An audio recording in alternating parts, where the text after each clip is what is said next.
Halo pemirsa dimanapun Anda berada, senang sekali berjumpa dengan saya Putri Alivia Fitra dalam dialog spesial Tegar TV. Perekonomian merupakan salah satu aspek penting dalam pemerintahan. Oleh sebab itu UMKM sebagai bentuk dari bantuan pemerintah agar nantinya masyarakat dapat mengembangkan usahanya. Baik, pada hari ini kami akan mendapatkan salah satu narasumber. Beliau yaitu Bapak Heriadi Suwarto, anggota Komisi 2 Kabupaten Lampung Tengah dari fraksi PAN. Baik, kita akan sama-sama menyapa Bapak Heriadi. Pak, gimana Pak hari ini kabarnya Bapak? Alhamdulillah sehat. Kesibukannya Pak selain mengurus di Dewan, apakah sedang ada kegiatan lainnya? Oh ya, jadi saya ini di samping anggota DPR dari Partai PAN di Komisi 2, saya ini emang punya latar belakang bisnis. Nah, jadi sejak berumah tangga ini saya memang menyusun bisnis. Ya, alhamdulillah syukur sekarang saya sudah punya usaha panglong kayu, juga ada toko bangunan, juga insya Allah nanti sebentar lagi saya juga akan buka toko besi ya, yang semuanya dalam rangka membangkitkan perekonomian keluarga lah. Karena buat saya itu perekonomian itu penopang yang paling fundamental ya. Kalau kita secara ekonomi, kata orang tua saya itu, jadi pendaringan itu harus jaga ya, supaya hidup kita jadi stabil ya. Bagaimana kita berpikir untuk yang lain kalau sementara kita sendiri masih dalam kondisi serba kekurangan. Saya kira itu. Baik, karena di sini Bapak Heriadi dari Komisi 2 ya Pak ya. Ya. Apakah sebelum Bapak mencalonkan diri saat itu menjadi anggota Dewan, itu adalah minat Bapak atau memang salah satu dukungan juga dari keluarga Pak? Oke, bagus sekali Pun. Jadi begini, saya ini senantiasa apa-apa tuh saya menghargai proses. Ya. Karena orang tua saya juga berpesan, apa-apa betulnya dijaga sejak awal, dimulai dari kecil dulu. Nah saya ini memang dulu jadi kepala kampung selama 1 periode. Nah setelahnya saya memang nggak ada minat dalam politik ini sebetulnya di Dewan ini. Tapi mungkin bawaan garis tangan saya ini ya, yang bisa menghantarkan saya sampai hari ini menjadi anggota DPRD ini. Jadi ceritanya agak sedikit panjang. Jadi saya ditawari Pak Heri, monggo bergabung di Partai PAN. Dan sampean coba ikut berkompetisi di sini menjadi calon anggota legislatif. Jadi kok ndialah saya juga mau ikhlas untuk memberikan syarat itu kepada PAN, sehingga kebetulan juga yang nomor 1 almarhum Pak Rasid ini meninggal dunia, sehingga saya mendapatkan jatah PAW. Nah ini saya pokoknya berjalan seperti air aja, nggak ada sifat ambisi apalagi sampai menggebu-gebu, nggak ada. Karena saya yakin semua situ hidup ini sudah ada yang menata, tinggal ketika kita mendapatkan amanah itu bagaimana kita mengejawantahkannya dalam kehidupan kita. Jadi nggak usah kita berini sesuatu, yang penting kita tetap dalam koridor kebenaran itu tadi. Nah sehingga saya juga ikut main kompetisi dan alhamdulillah saya mendapat suara kembali kedua lagi. Jadi mudah-mudahan aja ya, semua berharap, saya sendiri juga berharap artinya supaya saya bisa berbantu masyarakat orang banyak, Kabupaten Lampung Tengah nanti bisa pecah, mungkin insya Allah saya juga bisa kembali untuk menjadi bagian dari pemerintahan Lampung Tengah ini. Saya kira itu. Oke baik Pak, jadi memang berawal dari salah satu kesempatan ya Pak? Kesempatan yang ada, manfaat kesempatan yang ada lah. Dan diterima dengan baik, Betul, sehingga ya. proses yang berjalan juga tetap dijalani sesuai betul. dengan tujuannya ya Bapak. Benar. Biasa sekali.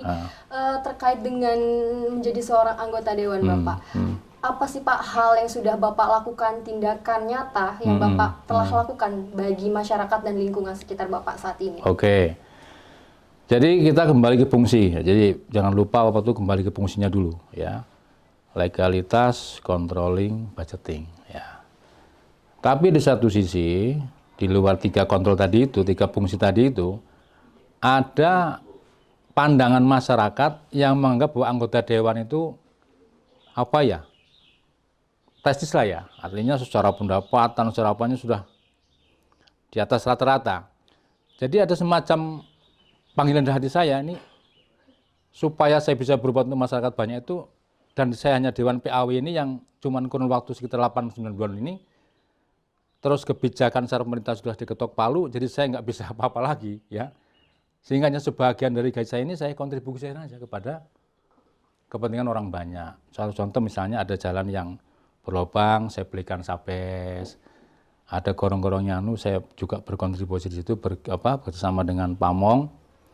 Terus ada, Mbak ya, itu guru ngaji yang memang tidak tersentuh oleh perhatian pemerintah, luput dari itu semua. Nah, coba saya juga untuk peduli di situ.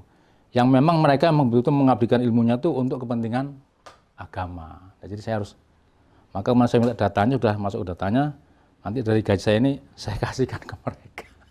Itu aja Pak. Yang bisa, sementara itu sekarang belum bisa apa karena waktunya pendek ini. Jadi saya nggak bisa berbuat yang lebih-lebih lagi. Ya Anda jenengan paham lah ya. Nun sewu, jadi memang sampai di situ baru batas kemampuan kita. Bukan apa-apa, kan memang kesempatannya belum ada, itu aja. Nanti kalau misalnya Allah menghendaki, terus juga ada bisa masuk ke yang ini, ya baru saya bisa all out lah. Nah, itu saya kira. Ya. Setidaknya memang sudah ada kontribusi ya Bapak. Iya, yang penting apa yang bisa kita beri, ya. Nah, itu aja. Oke, baik. Karena tadi kita sudah bicara tentang bagaimana Bapak melakukan hal tersebut dalam realitanya. Sekarang apakah ada Pak, menurut Bapak sendiri di lingkungan politik kita yang semakin hari ini memang mendekati pilkada juga ya Bapak, sudah adakah bayang-bayang dari Partai PAN sendiri Pak untuk calon-calon yang akan diusungkan? Oh iya.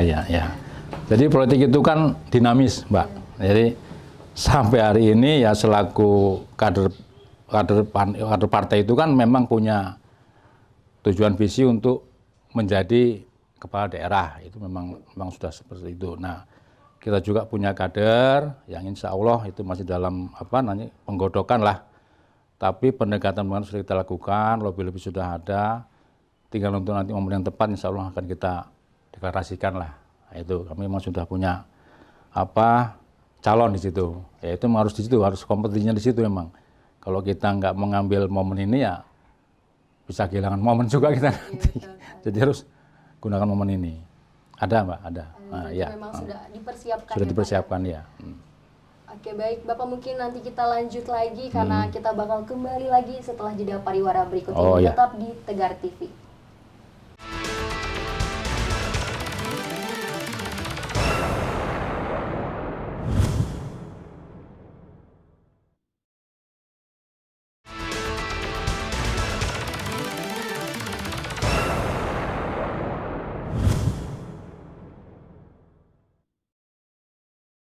Baik, kembali lagi bersama saya Putri Alivia Fitra. Kita akan melanjutkan dialog kita bersama dengan Bapak Heriadi Suwarto ya Pak, anggota dari Komisi 2. Siap. Kita berbicara tentang UMKM dulu nih Pak, karena memang perekonomian saat ini adalah salah satu hal yang genting ya Pak, yang setiap aspeknya sangat diperhatikan, bahkan masyarakat juga menjadi dampaknya. Nah untuk UMKM sendiri, apakah menurut Bapak saat ini UMKM di Lampung Tengah sudah semakin meningkat atau ada beberapa kendala nih? Oke, terima kasih. Jadi kalau menurut saya UMKM di tempat di Lampung Tengah ini memang masih jauh dari harapan ya. Kenapa saya katakan masih jauh dari harapan? Karena saya sendiri ini saya di lapangan. Jadi saya kadang datang ke satu tempat, kita ngobrol saya dan sebagainya. Jadi belum ada yang mengatakan bahwa Nun Sewu, pemerintah itu hadir di situ, sungguh-sungguh di situ. Dalam artian itu ada program-program yang jelas, yang memang ada keberpihakannya kepada pengembangan UMKM itu. Nah saya selalu menggagaskan, selalu mengusulkan kepada kawan-kawan itu kembali ke koperasi. Mungkin saja koperasi itu selama ini belum sampai ke yang sesungguhnya sesuai dengan amanah Undang-Undang 2592 tentang koperasi itu. Artinya cuma kadang-kadang kita pengurusnya yang melakukan penyimpangan dan sebagainya. Sehingga kepercayaan masyarakat terhadap koperasi itu, image-nya itu jadi miring. Nah, tapi kalau kita lihat bahwa adanya koperasi itu amanah undang-undang, Mbak. Terus juga yang membuat koperasi itu kan para petinggi bangsa ini, yang punya kapasitas mumpuni dalam hal mengali ekonomi itu. Tapi kok kita malah mempraktekannya seperti ini. Jadi saya mengajak semua pihak supaya kembalilah kita ke koperasi. Tapi secara murni, betul-betul murni, jernih, betul. Jangan keluar dari konteks 2592 itu. Jadi misalnya dari iuran wajib, iuran pokok, dan sebagainya itulah. Rapat anggota tahunan, semua digunakan. Karena dengan iuran wajib itu maka tumbuh rasa memiliki. Jangan diberi uang buat koperasi, jangan. Jadi tugas kita memotivasi mereka supaya ke sana. Nah sebelum itu dibuat koperasi, tumbuhkan dulu ekonominya. Apa ini? Jadi identifikasi masalahnya, oh ini masalah kurungan, misalnya di tempat saya kan kurungan nih. Bahwa setiap daerah, setiap kampung pasti punya potensi. Seperti dengan saya ada potensi lebih, ada kekurangan kan. Nah yang lebih ini kita bina terus, kita dorong. Supaya tumbuh kembang dia. Nah setelah tumbuh kembang, supaya memang awet, dan terus menjabar kemana-mana, dibuatkan koperasi itu. Karena tanpa koperasi ini, Mbak, ya biasa. Ada masuk itu yang cuma pengen kepentingan dia sendiri, penyediaan barangnya, bahan bakunya, produknya. Itu sendiri kan tengkulak-tengkulak begitu, cuma yang penting beli untung itu aja. Tapi kan nggak berpikir kesejahteraan para pengrajin kan, contohnya itu. Tapi kalau dengan koperasi itu, saya yakin, maka kembalilah ke kita sebagai negara Indonesia, ya koperasi itulah pokoknya. Tapi yang sungguh-sungguh betul. Itu Mbak, yang menurut saya itu kembali ke situ konsepnya. Baik, jadi menurut Bapak sendiri koperasi itu lebih bisa mengajak betul. Bisa memperluas juga Benar, masyarakat untuk benar. berpartisipasi langsung. Benar.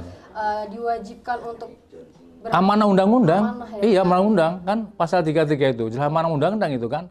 Tapi kita kan sekarang kadang-kadang cuman ini aja, tidak sampai ke hati, ke sungguh-sungguhnya tuh. Nah, itu. Nah, saya juga pernah dinas luar di Batu Raja, ada kampung koperasi di situ. Ini yang menarik kan, semuanya sudah pakai koperasi, nyatanya berjalan. Nah, kenapa kita tidak? Nah, saya kira itu, Mbak.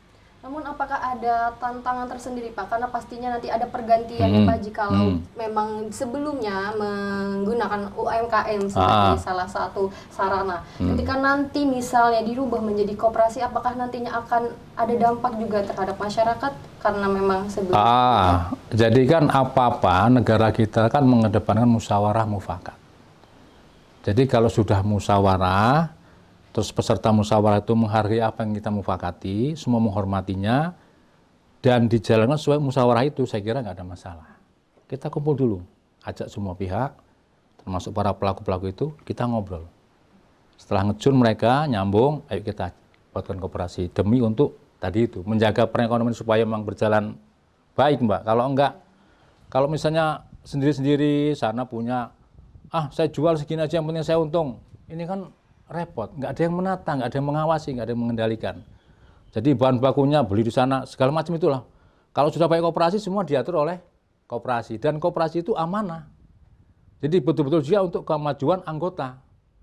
Bukan untuk pengurus. Nah di sini, maka saya katakan acuannya 2592 itu.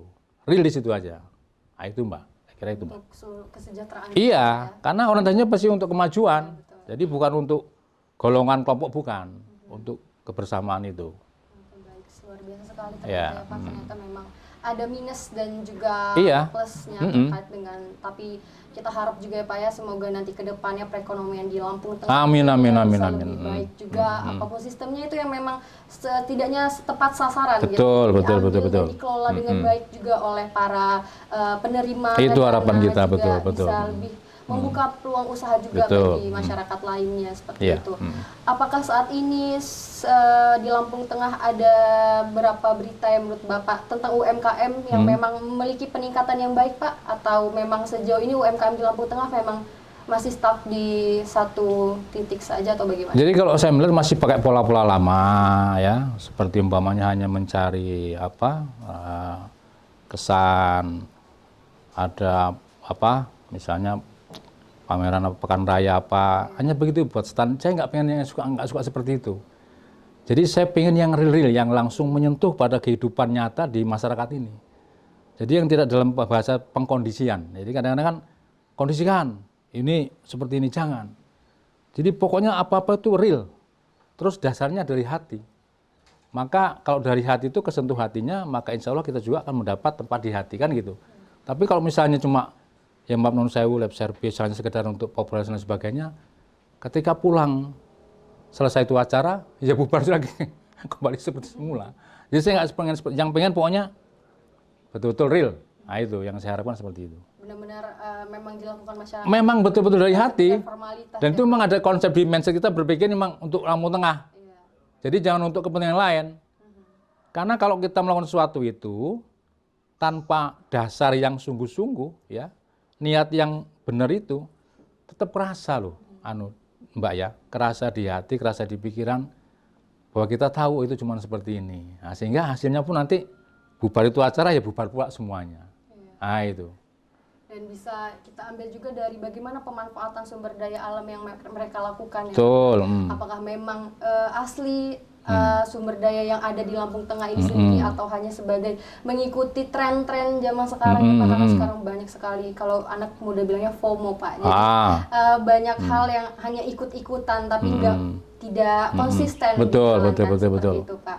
Oke, kalau untuk koperasi sendiri ini apakah ada peluang nih Pak untuk para warga yang tidak mempunyai dana atau ada hal-hal yang menjadi tantangan untuk warga-warga yang mempunyai akses sedikit ya, Pak? Jadi kan pertama kan konsepnya itu kan kita melihat potensi dulu daerah itu apa. Contoh kecil seperti tempat saya ini kan para pengrajin kurungan, ya. Sejak saya kepala kampung dulu, saya selalu mencetuskan itu kooperasi, ya. Tapi karena tidak ada sambutan juga dari pihak yang lebih berkompeten di sini, sehingga keinginan saya itu nggak bisa terrealisasi, ya. Nah, kendala pasti ada, Mbak. Apa yang paling utama itu merubah mindset orang berpikir tentang koperasi itu. Karena memang tadi yang saya katakan di depan tadi, pencitraan dari koperasi sudah minus gitu loh di masyarakat, itu selalu begitu-begitu aja. Karena ketua, sekretaris, bendara, pengurus itu yang cuma ya begitulah, ya. Sehingga anggota-anggotanya cuma jadi korban. Nah, maka saya katakan kembali, kalau memang betul-betul kita duduk bareng, ya kembali kita sampaikan 2592 tadi itu, tetap di situ rohnya yang harus kita kedepankan, bukan lagi pakai dasar oh saya ada kepentingan, jangan. Pokoknya itu aja konteksnya, kembali ke 2592 sehingga masyarakat bisa memahami itu, dan di sini kembalikan kepada masyarakat biar mereka yang mengelola sendiri. Kita hanya sebagai menopang, mendorong, mengarahkan, ya. Tapi tetap mengawasi terus, mana yang kira-kira orang pas kita Nah, terus dewan saya selaku dewan ini, Mbak, selaku anggota dewan DPR Lampung Tengah ini, dengan masa bakti saya cuma sekitar 8-9 bulan ini, ya. Dalam hati saya, yang terpenting buat saya adalah meskipun sekecil apa, saya ingin meninggalkan legasi yang baik.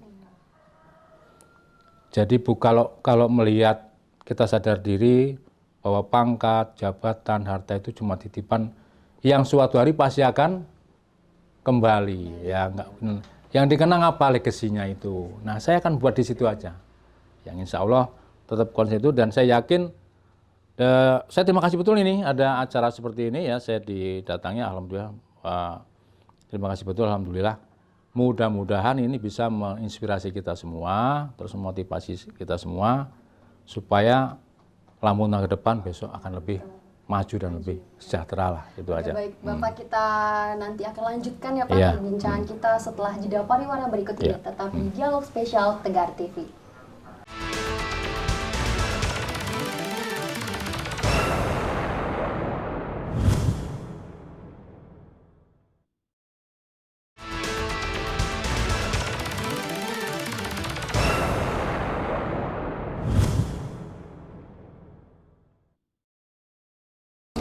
Baik, kembali lagi bersama saya Putri Alivia dalam Dialog Spesial Tegar TV.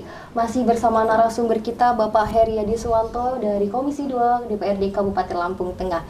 Baik Bapak, melihat adanya bentuk UMKM yang saat ini di Lampung Tengah makin banyak diperkenalkan oleh pemerintah, tapi nyatanya itu hanya sebagai formalitas ya Bapak ya. Yeah. Dan hal tersebut juga menjadi salah satu bukti bahwa sebenarnya kita hanya berani untuk memperkenalkan tapi tidak untuk melanjutkan. Mengenai hal tersebut, bagaimana tanggapan Bapak? Oke, terima kasih. Jadi begini ya, program itu mestinya kan berkelanjutan. Jadi maka negara punya garis besar haluan negara. Saya juga punya konsep hidup ini, jenengan pun sama. Nah artinya kalau kita akan mengonsumsi segala sesuatu itu harus dari hulu ke hilir. Ya. Jangan stuck di tengah, atau berdasarkan segala sesuatu. Nah pembinaan ini sejak awal, kalau memang itu sungguh-sungguh, ya, maka nanti hasilnya pun pasti maksimal. Tapi kalau sesuatu dari mulai tidak sungguh-sungguh, hasilnya pun pasti tidak maksimal. Nah, ini contoh kecil aja. Saya dari 94 datang kemari, terus saya jadi lurah dan sebagainya. Saya ngomong sama Pak Camat waktu itu, saya masih ingat betul, ketika pameran itu kan. Pak Camat, kenapa kalau pameran cuman keripik singkong, ya, ini dan ini sebagainya. Dari sejak kecil saya begini-begini terus. Apa nggak ada metode yang lain, cara-cara yang lain? Artinya apa?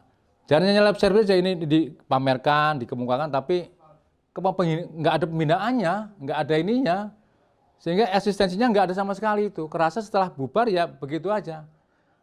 Nah saya berharap ya kepada Pemda Lampung Tengah ini, dalam hal ini Pak Bupati, ya, Pak Bupati juga itu kan sejarahnya ini Mbak itu kan bukan siapa-siapa, itu kawan saya sejak dulu kawan saya, ya, sama-sama berjuang, sama-sama ini.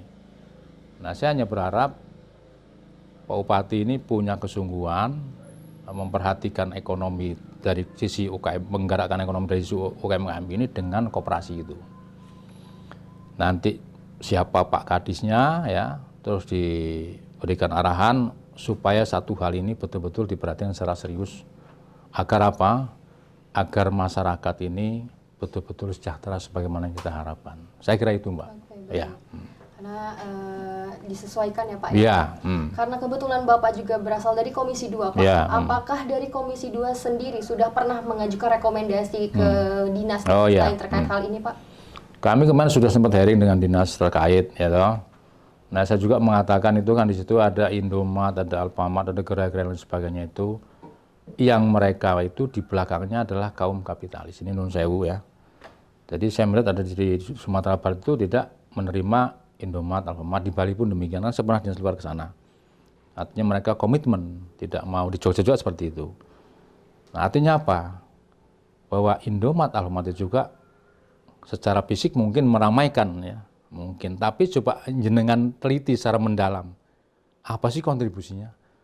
Bukan sampai parkir pun mereka membuat macam klausul ya supaya nggak boleh parkir dan sebagainya. Artinya nggak ada dia berpikir untuk Lampung Tengah maju itu nggak ada. Berpikir cuma bagaimana dia untung aja. Nah itu tolong disikapi juga ini persoalan ini Mbak. Supaya apa? Supaya nggak ada timbul cemburu dan sebagainya ya. Ada ketimpangan di situ kan. Oke lah bicara kita saya juga orang pengusaha kan harus mau bersaing ya kita kalah lah. Kalah dalam hal semuanya. Namun juga anak pasar juga begitu sama. Pembeli pun gitu. Ada yang pembeli yang pengen beli harganya memang lebih mahal dia kan. Tapi orang beda-beda tuh. Kalau kita berkendara roda 4 kalau mau mampir ke warung yang kecil mungkin bagaimana? Ke Indomaret aja. Tadinya pengen beli rokok, akhirnya melihat ini itu akhirnya beli semuanya. Nah, yang warung-warung kecil dirugikan, Mbak. Nah, ini saya harapkan juga menjadi masukan, pertimbangan untuk menjaga itu tadi. Nah, waktu saya manggil dinas itu begitu, ini punya klausul Pak. Saya bilang loh, keputusan Mahkamah Konstitusi itu bisa digabahkan, digugurkan demi kepentingan rakyat. Jangan cuma klausul. Lah kok kita terjebak di situ? Lah saya ini juga perlu tanya, lah klausul apa itu? Kekuatan anunya kan? kontribusi kepada Lampung Tengah itu yang harus kita kedepankan. Nah ini, makanya ini harus menjadi apa? Bahan untuk kita menata ulang. Kalau memang kita serius loh mau memajukan UKMK ini, di situ letaknya. Satu diantaranya itu tadi. Banyak hal, masih banyak Mbak, masih banyak lagi yang ini, tapi kita menguranginya dari itu dulu saja. Satu, kesungguhan, ya. Kedua, gerai-gerai itu harus kita kendalikan. Jangan semua gerai kasih jangan lah.